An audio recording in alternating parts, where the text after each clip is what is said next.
Hi friends, నేను మీ సీతామహాలక్ష్మి. ఈనాటి కథలకి స్వాగతం. ఈరోజు మనం ధర్మ విజయం అనే చందమామ కథని చెప్పుకుందాం. కాపవరం అనే గ్రామంలో రాయుడు అనే ధనవంతుడు ఉండేవాడు. ధనంతో పాటు ఆయనకు గ్రామంలో ఎన్నో పంట పొలాలున్నాయి. ఆ పొలాలన్నింటినీ ఆయన పెట్టుబడి పెట్టి పేద రైతుల చేత సాగు చేయించేవాడు. రైతులందరూ విశ్వాసంగా ఆయన్ను జమీందారులా కొలుస్తూ ఏ లోటు లేకుండా సుఖంగా జీవించసాగారు. రాయుడు పూర్వీకులు గొప్ప మల్లయోధులు. రాయుడు కూడా స్వయంగా మంచి మల్లయోధుడు.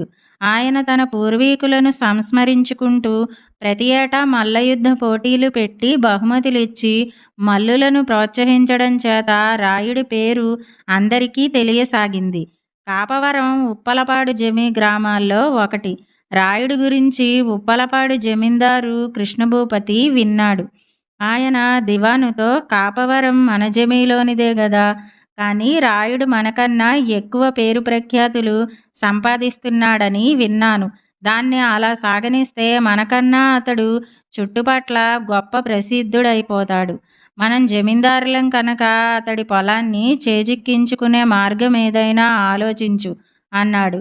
దానికి దివాను వినయంగా, ప్రభు, ఇటువంటి వాటిల్లో కయ్యము కన్నా వియ్యమే మేలు. రాయుడికి ఒక్కర్తే కుమార్తె, మంచి సౌందర్యవతి అని విన్నాను. మన యువరాజుకు కూడా పెళ్ళీడు వచ్చింది గదా, రాయుడి కూతుర్ని కోడల్ని చేసుకోండి అని సలహా ఇచ్చాడు. కృష్ణభూపతికి ఈ సలహా నచ్చింది. ఆయన అట్టహాసంగా బయలుదేరి కాపవరం వెళ్ళాడు. రాయుడు ఆయనను సాదరంగా ఆహ్వానించాడు. కృష్ణభూపతి రాయుడితో కొంతసేపు గ్రామ పరిస్థితిని గురించి మాట్లాడి తనతో వియ్యమందవలసిందిగా కోరాడు. ఇందుకు రాయుడు మందహాసం చేసి, ప్రభు, మీరు జమీందారులు, నేను సామాన్యుణ్ణి. జమీందారీ వంశంలో నా కూతురు ఇమడలేదని నేను భావిస్తున్నాను. మరో విషయం ఏమిటంటే, నా చెల్లెలి కుమారుడికి ఇచ్చి చెయ్యాలని చిన్నతనం నుంచి అనుకున్నాము. ఆ ప్రకారం కొద్ది రోజుల క్రితం నిశ్చయ తాంబూలాలు పుచ్చుకున్నాం. క్షమించండి అన్నాడు. జమీందారు కృష్ణభూపతికి చాలా కోపం వచ్చింది. పక్కన ఉన్న దివాను, రాయుడు సిరి రాబోతుంటే మోకాలొడ్డటం అంటే ఇదే, రాజు తలుచుకుంటే దెబ్బలకు కొదవా అన్నాడు. రాయుడు భయపడి నీళ్లు నములుతూ, నన్ను కొంచెం ఆలోచించుకోనివ్వండి అన్నాడు. జమీందారు సరేనని తన పరివారంతో వెళ్ళిపోయాడు. కొంతసేపు సావధానంగా ఆలోచించాక రాయుడికి జమీందారు గురించి అంతగా పట్టించుకోవలసిన అవసరం లేదనిపించింది. ఒక మంచి ముహూర్తం చూసి తన కుమార్తె వివాహం మేనల్లుడితో జరిపించేశాడు. జమీందారు ఇది చాలా అవమానంగా భావించాడు. ఆయన దివానుతో, వియ్యం పేరుతో నన్ను కాపవరం తీసుకెళ్లారు.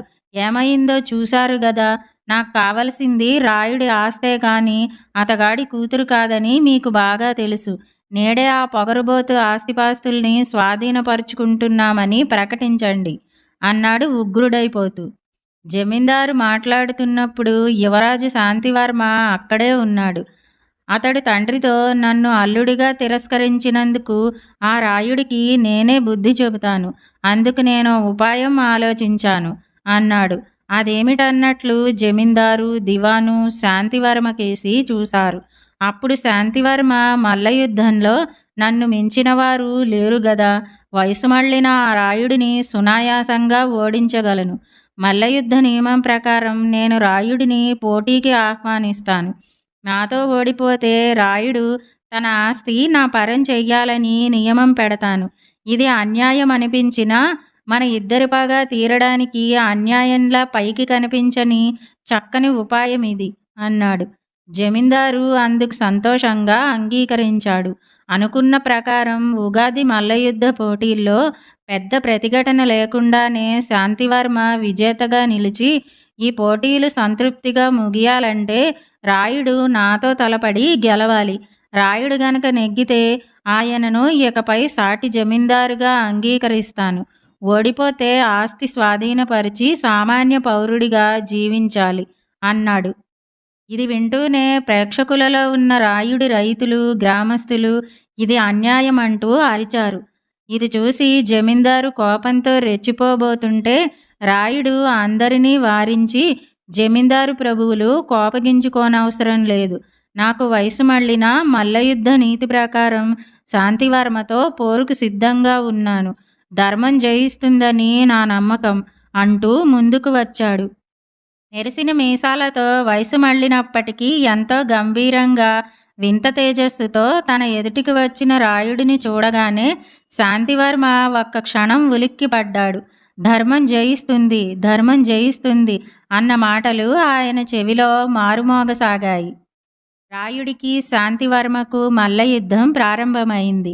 అయితే విచిత్రంగా శాంతివర్మ మొదటి పట్టులోనే నేల కరిచాడు.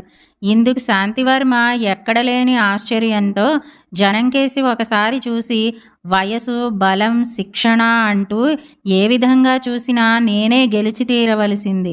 కానీ రాయుడి చేతిలో ఒక్కగానొక్క పట్టులో నేల కొరిగాను. ఇందుకు బహుశా ఆయన ధర్మబలమే కారణం కావచ్చు అన్నాడు. జమీందారు కృష్ణభూపతి ఊహించని ఈ పరిణామానికి మనసులో బాధపడుతూనే చేసేది లేక రాయుడిని అభినందించి కుమారుడితో ఉప్పలపాడు తిరిగి వెళ్ళిపోయాడు. రాయుడు ఎప్పటిలాగే రైతులను ఆదరిస్తూ చాలా కాలం సుఖంగా జీవించాడు. ఇదండి ధర్మ విజయం అనే కథ. ఇప్పుడు మరో కథని కూడా మనం చెప్పుకుందాం. తప్పని శిక్ష. హేలాపురిని హేమచంద్రుడు పాలించే కాలంలో దేవుడి విగ్రహం ముందు పూజలో గాని ప్రార్థనలో గాని ఉన్న ఎవరిని బంధించకూడదన్న శాసనం అమలులో ఉండేది. నేరస్తుడని తెలిసిన పూజ ముగించుకుని యువతలకి వచ్చిన తర్వాతే రక్షక భటులు వాణ్ణి పట్టి బంధించేవారు. ఈ శాసనాన్ని అడ్డుపెట్టుకుని పలువురు నేరస్తులు శిక్ష నుంచి తప్పించుకోవడానికి ప్రయత్నించేవారు. నేరానికి పాల్పడిన తమను ఖైదు చేయడానికి రక్షక భటులు వస్తున్నారని తెలియగానే పూజ గదిలోకి కానీ గుడిలోకి కానీ వెళ్ళి విగ్రహం ముందు చేతులు జోడించి నిలబడేవారు. పూజలు ప్రారంభించేవారు. రక్షక భటులు వేచి చూసి విసుగు చెంది తర్వాత వద్దామని వెళ్ళిపోయేంత వరకు ఈ పూజలు కొనసాగేవి. భటులు వెళ్ళిపోయాక వెలుపలికి వచ్చి వాళ్ళ కంటబడకుండా తప్పించుకుని పారిపోయేవాళ్ళు. రాజు హేమచంద్రుడి వద్ద కొత్తగా సలహాదారుగా చేరిన చంద్రహాసుడు ఒకనాడు ఈ శాసనంలోని లొసుగును రాజుగారి దృష్టికి తీసుకువచ్చి, దేవాలయాలు పరమ పవిత్రమైనవి, మానవ జీవితం ఒడిదుడుకులు లేకుండా ప్రశాంతంగా ముందుకు సాగడానికి దైవభక్తి, పాపభీతి చాలా వరకు ఉపయోగపడతాయి. అయితే విగ్రహం సమక్షంలో నేరస్తులను సైతం బంధించకూడదన్న పురాతన శాసనం ద్వారా నేరస్తులు రక్షక భటుల కళ్ళు కప్పి తప్పించుకుంటున్నారు. రోజురోజుకు నేరాలు పెరిగిపోతున్నాయి. ప్రభువులు దీన్ని గురించి ఆలోచించి న్యాయాధికారులను సంప్రదించి తగు నిర్ణయం తీసుకోవడం మంచిది కదా అన్నాడు. అంతా శ్రద్ధగా విన్న రాజు తల పంకిస్తూ, ఈ శాసనం మన రాజ్యంలో మా తాత తండ్రుల కాలం నుంచి వస్తున్నది. దీనిని ఇప్పుడు హఠాత్తుగా మార్చడం భావ్యం కాదు. నేరాలు పెరగకుండా ఉండడానికి మరేదైనా మార్గం ఆలోచిద్దాం అన్నాడు. చంద్రహాసుడు అప్పటికి మౌనంగా ఊరుకున్నప్పటికీ దానిని గురించి తీవ్రంగా ఆలోచించసాగాడు.